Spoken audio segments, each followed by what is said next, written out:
Capitolo 14. La piccola martire.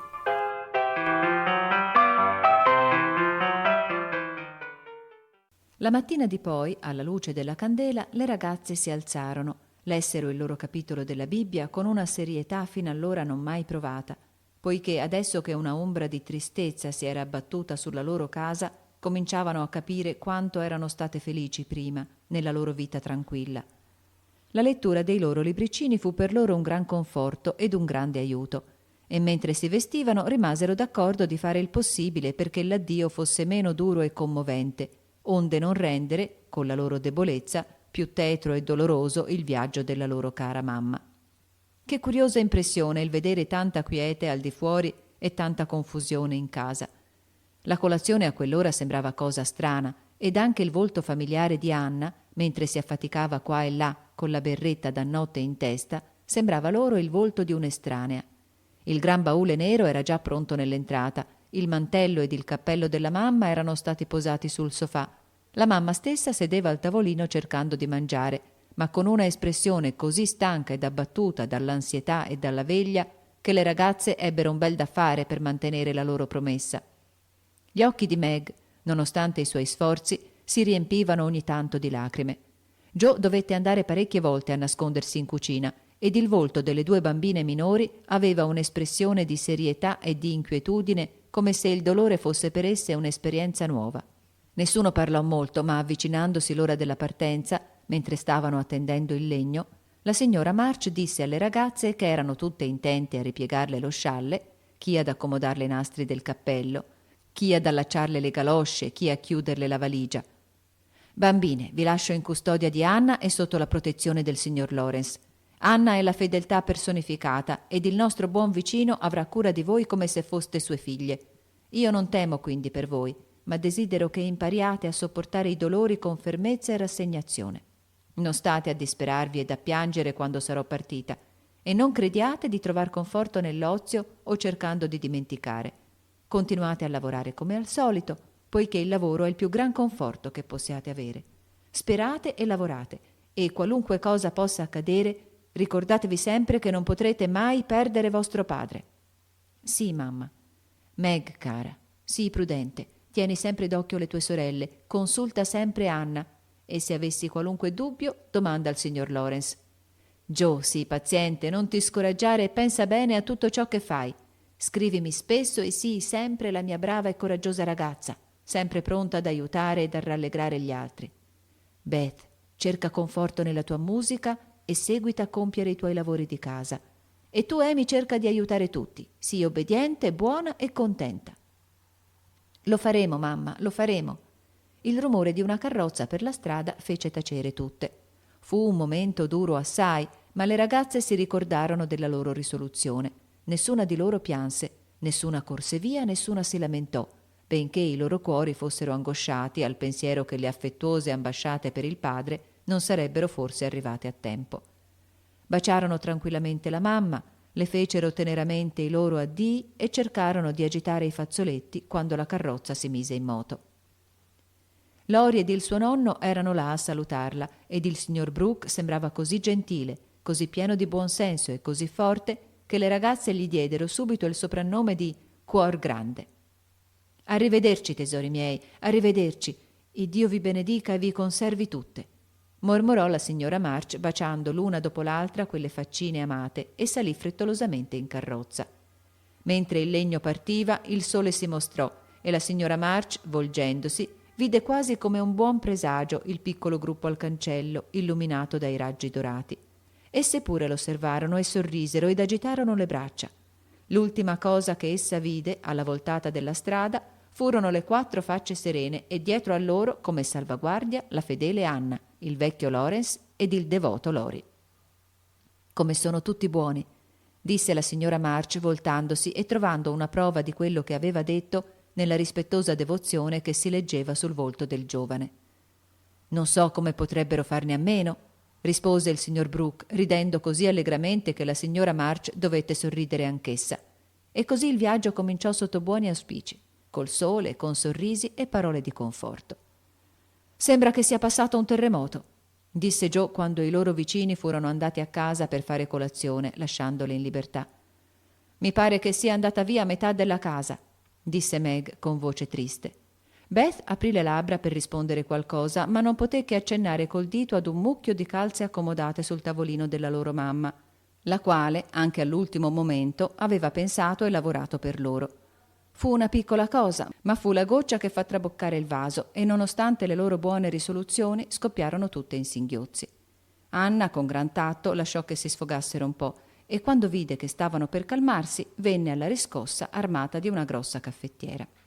«Mie care signorine», disse, «si ricordino di quello che ha detto la loro mamma e non si disperino. Prendano una buona tazza di caffè e poi ci metteremo tutte al lavoro». Il caffè fu una vera manna, tanto più che Anna quella mattina l'aveva fatto con più cura del solito e nessuna delle ragazze poté resistere alle sue preghiere né al fragrante invito che usciva dal becco della caffettiera. Si avvicinarono alla tavola, scambiarono i fazzoletti per i tovaglioli e 10 minuti dopo erano già rimesse. «Lavora e spera, ecco il motto per noi, perciò vediamo chi lo mantiene di più. Io come al solito me ne andrò dalla zia March. Ma, oddio, chissà come brontolerà oggi», disse Joe mentre beveva, riprendendo un po' di coraggio. «Io andrò dai miei King, quantunque preferirei rimanere a casa a vedere come vanno le cose», disse Meg, che avrebbe pagato qualcosa per non avere gli occhi così rossi. «Non ce n'è bisogno, Beth e io sappiamo benissimo dirigere la casa», disse Amy con aria d'importanza. «Anna ci dirà che cosa dobbiamo fare e vedrete che prepareremo tutto per benino al vostro ritorno», aggiunse Beth, tirando fuori il suo catino ed i suoi cenci senza perder tempo. «Io trovo che l'ansietà è molto interessante», disse Amy pensosa mentre mangiava dei gran pezzi di zucchero. Le ragazze non poterono fare a meno di ridere, benché Meg scuotesse la testa e rimproverasse la signorina che trovava conforto in una zuccheriera.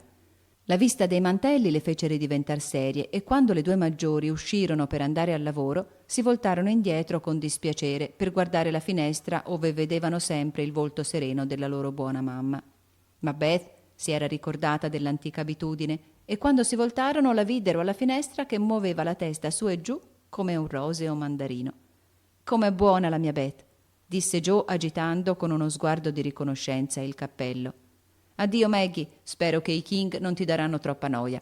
Non stare in pena per papà, cara», aggiunse mentre si separavano. «E spero che la zia March non brontolerà. I tuoi capelli ti danno un'aria da ragazzo che ti si addice perfettamente», rispose Meg, cercando di non sorridere nel vedere la testa ricciuta che sembrava molto sproporzionata e comica su quella lunga e maschia figura della sorella. «Quello è il mio unico conforto», e toccandosi il cappello alla Lori, Joe se ne andò per la sua strada come una pecora tosata in un freddo giorno d'inverno. Le notizie del loro padre le consolarono presto, poiché, quantunque ammalato seriamente, pure la presenza della persona che egli amava tanto gli aveva già portato giovamento. Il signor Brooke mandava ogni giorno un bollettino e, come capo di famiglia, Meg insisteva nel voler leggere le notizie che si facevano di giorno in giorno migliori. Da principio tutte erano impazienti di scrivere e grosse buste erano accuratamente gettate nella cassetta delle lettere dall'una o dall'altra delle sorelle che si davano una certa importanza ora che avevano corrispondenza con Washington. Per una settimana quindi fu veramente meraviglioso il vedere i sacrifici, il lavoro, la bontà angelica delle ragazze. Ma passati i primi momenti di grave inquietudine, esse cominciarono a dimenticare poco per volta le loro buone risoluzioni, ricadendo nelle loro antiche abitudini. Non si scordarono interamente del loro motto sperare e lavorare, ma non so in qual modo riuscirono a renderlo più facile, tanto più che consideravano che dopo sì grandi sforzi meritavano un po' di ricompensa e ne approfittarono. Joe si prese una terribile infreddatura per non essersi coperta abbastanza la testa rapata e fu costretta a restare in casa, poiché la zia March non desiderava udir leggere con voce nasale. Essa si prese questa punizione molto filosoficamente e dopo aver rovistato per tutta la casa, dalla soffitta fino alla cantina, decise di sdraiarsi sul sofà e curarsi il raffreddore con arsenico e libri. Amy scoprì ben presto che l'arte e le faccende domestiche non andavano ben d'accordo, perciò ritornò ai suoi pasticci di terra, tralasciando le faccende. Meg continuò ad andare regolarmente dai King ed a cucire o credere di cucire a casa, ma gran parte del tempo era invece impiegato a scrivere a sua madre o nel rileggere più volte le lettere che venivano da Washington. Beth continuò sempre a fare il suo dovere, soltanto con qualche piccola ricaduta nell'ozio, ma tutte le sue faccende erano fatte regolarmente, e non solo le sue, ma anche molte di quelle delle sorelle. Nonostante ciò, la casa assomigliava ad un orologio il cui pendolo andasse di tanto in tanto a prendere un po' di aria, e quando Beth incominciava a sentire la mancanza della madre o era inquieta per la malattia del padre, si rinchiudeva in un certo stanzino, nascondeva il volto fra le pieghe di una certa cara sottana e faceva il suo piantino o recitava la sua piccola preghiera da sé sola. Nessuna poteva capire che cosa rallegrasse e confortasse Beth dopo un periodo di scoramento, ma tutte si accorgevano quanto grande fosse l'aiuto e il conforto che da lei potevano avere, e inconsciamente prendevano l'abitudine di recarsi da lei quando avevano qualche piccolo dolore o volevano consiglio affettuoso e sincero. Le ragazze non si accorgevano che questo periodo era una prova del loro carattere e, passato il primo eccitamento, pensarono di aver compiuto il loro dovere e di meritarsi lode. La meritavano, infatti, ma commisero lo sbaglio di non proseguire nel medesimo modo con cui avevano incominciato, e questo costò loro molte inquietudini e molte lacrime. Meg, sarebbe bene se tu andassi a vedere gli Hummel. Mamma ci ha raccomandato di non dimenticarli, disse Beth 10 giorni dopo la partenza della signora March. Sono troppo stanca oggi, rispose Meg dondolandosi placidamente nella poltrona mentre cuciva. Non puoi andar tu, Joe? Domandò Beth. Tempo troppo brutto per il mio raffreddore. Credevo che tu fossi quasi guarita. Sto sufficientemente bene per andare a passeggiare con Lori, ma non abbastanza da andare dagli Hummel, disse Joe ridendo ma vergognandosi al medesimo tempo. Perché non vai tu? Domandò Meg. Sono stata tutti i giorni, ma il piccolo è malato e non so che cosa fargli. La signora Hummel è sempre fuori a lavorare e Lotken cerca di curare il bimbo, ma mi pare che vada sempre di male in peggio, e credo che tu o Anna dovreste andare. Beth parlava seriamente e Meg promise che ci sarebbe andata l'indomani. Di ad Anna che ti dia qualcosa di buono e portaglielo, Beth. L'aria ti farà bene, disse Joe e aggiunse come per scusarsi. Io andrei volentieri, ma voglio finire di scrivere questo racconto. Mi duole la testa, sono stanca, perciò credevo che una di voi sarebbe andata, disse Beth. Amy sarà di ritorno a momenti e potrà farci una corsa, suggerì Meg. Bene, mi riposerò intanto ed aspetterò Amy. E Beth si sdraiò sul sofà, mentre le altre due, dimenticando completamente gli Hummel, riprendevano le loro occupazioni. Passò un'ora. Meg se ne era andata in camera a provarsi il vestito. Joe era assorta nel suo racconto. Anna se la dormiva tranquillamente dinanzi al fuoco. E Beth, senza far parola, mise il mantello ed il cappello, riempì il suo panierino di piccole cose per i poveri bambini ed uscì nel freddo, con la testa pesante ed uno sguardo triste nei suoi grandi occhioni dolci. Era già tardi quando tornò a casa e nessuno la vide salire adagio le scale e rinchiudersi nella camera della madre. Mezz'ora più tardi Joe, andando a prendere qualcosa nello stanzino della mamma, trovò Beth che col volto serio e pallido, con gli occhi rossi ed una bottiglia di canfora in mano, stava seduta sulla cassetta delle medicine. «Per Cristoforo Colombo, che cosa è successo?» gridò Joe mentre Beth stendeva verso di lei una mano come per allontanarle e domandava ansiosamente. «Hai avuta la scarlattina tu, non è vero?» «Sì, molto tempo fa, quando l'ebbe anche Meg. Ma perché?» «Allora te lo posso dire. Oh, Joe, il povero bambino è morto». «Che bambino?» «Quello della signora Hummel. Mi è morto fra le braccia, prima che la madre arrivasse a casa», gridò Beth con un singhiozzo. «Povera Beth, deve essere stato terribile. Sarei dovuta andare io», disse Joe sedendosi, piena di rimorsi, sul seggiolone della mamma e facendosi sedere la sorella sulle ginocchia. «Non è stato terribile, Joe, ma così triste. Io mi sono accorta subito che il bambino era peggiorato, ma Lotken mi ha detto che sua madre era andata a chiamare un dottore, perciò l'ho preso sulle ginocchia per far riposare la bambina. Da principio sembrava che dormisse, ma ad un tratto ha dato un grido, si è scosso tutto e poi non si è più mosso. Ho cercato di scaldargli i piedini e Lotti gli ha dato del latte, ma non siamo riusciti a farglielo inghiottire ed io ho capito che doveva essere morto. Non piangere, cara, ma dimmi che cosa hai fatto allora. Sono restata lì col bambino in collo fintanto che la signora Hummel è ritornata col dottore. Egli ci ha fatto capire che era morto e guardando Enrico e Mimma, che hanno anch'essi mal di gola, ha detto con voce burbera: «Scarlattina, signora mia, doveva chiamarmi prima». La signora Hummel ha risposto che era povera, che aveva cercato di curare il bambino da sé, si raccomandava che le guarisse gli altri due e si rimetteva alla sua carità quanto al pagamento. Il dottore allora ha sorriso e è stato più garbato, ma tutto ciò era talmente triste che io mi sono messa a piangere con loro, finché ad un tratto il dottore si è voltato verso di me e mi ha detto di andare a casa e di prendere un po' di belladonna, se non volevo prendere la scarlattina anch'io. «No, non l'avrai, Beth», gridò Joe abbracciandola strettamente con espressione di sgomento dipinta sul volto. «Oh, Beth, se tu fossi ammalata non me lo potrei più perdonare. Che cosa faremo?» «Non ti spaventare, non credo che l'avrò molto forte. Ho guardato nel libretto di mamma ed ho visto che comincia con mal di testa, mal di gola e malessere come lo provo io, perciò ho subito preso la belladonna ed ora mi sento meglio», disse Beth appoggiandosi una manina fredda alla testa infocata e cercando di nascondere il suo male. «Se mammina fosse a casa!» esclamò Joe prendendo il libro e pensando con terrore che Washington era tanto lontana. Lesse una pagina, guardò Beth, le posò una mano sulla fronte, le guardò la gola e disse con grande inquietudine: «Sei stata con quel bimbo per più di una settimana. Sei stata insieme con gli altri che avevano preso la scarlattina anche loro, e non mi meraviglierei che la prendessi anche tu, Beth. Chiamerò Anna, lei se ne intende di malattie». «Non far venire Amy, per carità, non l'ha mai avuta e non vorrei attaccargliela. Tu e Meg non potete riprenderla, eh?» domandò Beth con inquietudine.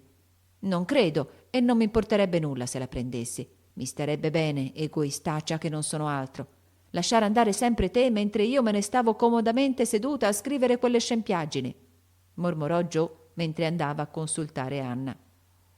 La buona donna fu in piedi in un attimo e prese subito le redini, cominciando col rassicurare Joe, dicendo che tutti i bimbi avevano la scarlattina e, se curati bene, non morivano mai, cose che Joe credette subito e che la calmarono alquanto. «Senti che cosa faremo», disse Anna dopo aver esaminato Beth con attenzione. «Chiameremo il dottor Banks affinché la veda e ci dica se quello che abbiamo fatto sta bene. Poi manderemo Amy dalla zia March per un po' di tempo, per tenerla al sicuro, ed una di voi grandi potrà restare a casa per curare e divertire Beth per 1 o 2 giorni. «Starò io, naturalmente, sono la più grande», disse Meg inquieta e dispiacente. «No, starò io perché è colpa mia che si è ammalata. Avevo promesso a mamma di andar sempre in giro io ed invece non l'ho fatto», disse Joe risolutamente. «Chi vuoi, Beth? Basta una», disse Anna. «Vorrei Joe». E Beth appoggiò il capo sulla spalla della sorella con uno sguardo di soddisfazione che pose fine alla questione. «Andrò ad avvertire Amy», disse Meg un po' urtata, ma in fondo contenta, poiché a lei non piaceva far da infermiera, mentre Joe lo faceva volentieri. Amy si ribellò addirittura e dichiarò che preferiva aver la scarlattina piuttosto che di andare dalla zia March. Meg ragionò, impose, pregò, ma tutto invano. Amy protestò che non voleva andare e Meg, disperata, la lasciò per andare a chieder consiglio ad Anna. Prima però che avesse avuto il tempo di tornare, Lori era entrato nel salotto ed aveva trovato Amy in lacrime, con il volto nascosto fra i cuscini. Gliene aveva domandata la ragione ed essa gli aveva raccontato di che cosa si trattava, aspettandosi di essere appoggiata e consolata. Ma Lori non fece altro che mettersi le mani in tasca e cominciò a passeggiare in su e in giù per la stanza, fischiando e corrugando le sopracciglia. Finalmente le si mise a sedere accanto e disse, col suo tono di voce più insinuante: «Senti, sii una brava donnina e fa quel che ti dicono. No, non piangere, ma sta a sentire. Tu vai dalla zia March ed io verrò tutti i giorni a prenderti e condurti fuori in carrozza o a piedi e ci divertiremo moltissimo. Non credi che starei meglio là che qui sola sola?» «Non mi piace di essere mandata via a questo modo come se fossi di troppo», disse Amy con voce di pianto. «Dio ti benedica, piccina mia, è per non farti ammalare. Ti piacerebbe prendere la scarlattina?» «Certamente che non mi piacerebbe, ma suppongo che la prenderò lo stesso perché sono stata con Beth tutto questo tempo. È appunto per questa ragione che dovresti andartene subito. Il cambiamento d'aria e di ambiente ti farà bene.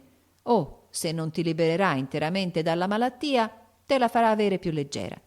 Io ti consiglio di andar via il più presto possibile, perché la scarlattina non è mica una malattia con cui si possa scherzare, signorina». Ma è tanto noioso andare dalla zia Marcia ed è tanto brontolona, protestò Amy un po' spaventata. Non sarà noioso se io vengo a dare una capatina tutti i giorni, a portarti notizie di Beth e condurti a passeggio. La vecchia mi vuol bene e vedrai che saprò fare in modo che non brontolerà con nessuno dei due, qualunque cosa si faccia. Mi porterai fuori a fare delle trottate nel carrozzino con Puck, sul mio onore di gentiluomo, e verrai tutti i giorni? Lo vedrai. E mi ricondurrai a casa appena Beth è guarita? Immediatamente. E mi condurrai davvero al teatro? A una dozzina di teatri, se occorre. Bene, credo che andrò, disse Amy lentamente. Brava Amy, chiama Meg e dille che hai acconsentito, disse Lori con un colpetto di incoraggiamento sulla testa, cosa che annoiò Amy molto più dell'acconsentimento.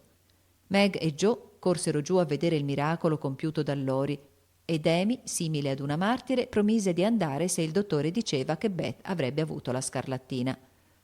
«Come sta la cara piccina?» domandò Lori. Beth era la sua favorita ed era più inquieto di quello che avrebbe voluto dimostrare. «È sdraiata sul letto di mamma ed ora si sente meglio. La morte del bimbo le ha fatto impressione, ma potrebbe darsi che non avesse che preso freddo. Anna dice che crede sia soltanto un po' di freddo, ma io temo che sia la scarlattina perché non sta affatto bene», rispose Meg. «Che mondo, che mondaccio!» disse Joe arruffandosi i capelli con una mano. «Non abbiamo ancora finito con una disgrazia ed eccone un'altra. Tutto va a rovescio quando non c'è la mamma e sembriamo tutte tante pecore smarrite». «Giustissimo, ma è inutile che tu ti riduca come un porcospino, Joe, non ti dona, sai? Accomodati prima di tutto la parrucca e dimmi poi se devo telegrafare a vostra madre», disse Lori, che non si era potuto mai consolare della perdita dell'unica bellezza della sua amica. «Questo è quel che mi tormenta. Io credo che dovremmo telegrafare a mamma se Beth è proprio malata. Ma Anna dice di no, perché la mamma non può lasciar papà e starebbe tanto in pena se lo sapesse. Beth non sarà malata per molto tempo. Anna sa che cosa deve fare e siccome mamma ci ha detto di lasciarci guidare da lei, così suppongo che non telegraferemo. Ma non so, mi pare che non sia ben fatto». Non saprei. Dopo che sarà venuto il dottore, consigliati col nonno». «Faremo così. Joe, va a chiamare subito il dottor Banks», comandò Meg. «Non possiamo decider nulla finché egli non sia venuto». «Non ti muovere, Joe. Io sono il galoppino», disse Lori prendendo il cappello. «Ma non hai da fare?» cominciò Meg. «No, ho finito le lezioni per oggi». «Studi anche in tempo di vacanze?» domandò Joe. «Prendo il buon esempio dalle mie vicine», fu la risposta di Lori mentre usciva dalla stanza. «Ho grandi speranze per il mio ragazzo», disse Joe con un sorriso, seguendolo con gli occhi mentre traversava di corsa il giardino. «Per un ragazzo non c'è male», fu la risposta poco graziosa di Meg, poiché quel soggetto di conversazione non li interessava molto. Il dottor Banks venne, disse che Beth aveva i sintomi di una scarlattina leggera, ma aggrottò le sopracciglia quando Anna gli raccontò la storia degli Hummel. Amy fu subito mandata via e dovette prendere una medicina per premunirsi del pericolo. Partì con gran pompa, scortata da Joe e da Lori. La zia March la ricevé con la sua solita ospitalità. «Che cosa c'è di nuovo?» domandò aspramente, guardandoli dal di sopra dei suoi occhiali, mentre il pappagallo, appollaiato sulla spalliera della sua seggiola, gridava: «Va via! Non vogliamo ragazzi qui!» Lori si ritirò presso ad una finestra e Joe raccontò la sua storia. «Niente di più di quel che mi aspettavo, sfido io. Vi lasciano andare da ogni sorta di gente. Amy può star qui e rendersi utile se non s'ammala. Suppongo del resto che s'ammalerà, ne ha tutta l'aria. Non piangere, bimba, mi annoia sentir piagnucolare». Amy era sul punto di piangere sul serio, ma Lori destramente tirò la coda al pappagallo, la qual cosa costrinse la povera bestia a gridare con voce acuta: «Mio Dio benedetto!» in un modo così curioso che Amy rise invece. «Che notizie avete di vostra madre?» domandò la vecchia con voce grossa. «Papà sta molto meglio», disse Joe, cercando di star seria. «Ah sì? Non durerà a lungo però. March non è mai stato robusto», fu la consolante risposta. «Ah, povero Polly! Prendi una presa di tabacco? Addio, cara!» gridò Polly attaccandosi alla berretta della sua padrona per non cadere, scosso come era dalle ripetute tirate di Lori. Sta zitto, vecchio maleducato. E tu, Gio, faresti meglio ad andar via subito. Non sta bene che una ragazzina esca così tardi con un ragazzaccio. Sta zitto, vecchio maleducato, gridò Polly ruzzolando in terra e correndo a beccare le gambe del ragazzaccio che scoppiava dal ridere a quest'ultima uscita. Ho paura di non poter resistere, ma mi proverò, disse fra sé Amy quando fu lasciata sola con la zia Marge. Va via, sei un mostro, strillò Polly, e da questo complimento Amy non poté trattenere un singhiozzo.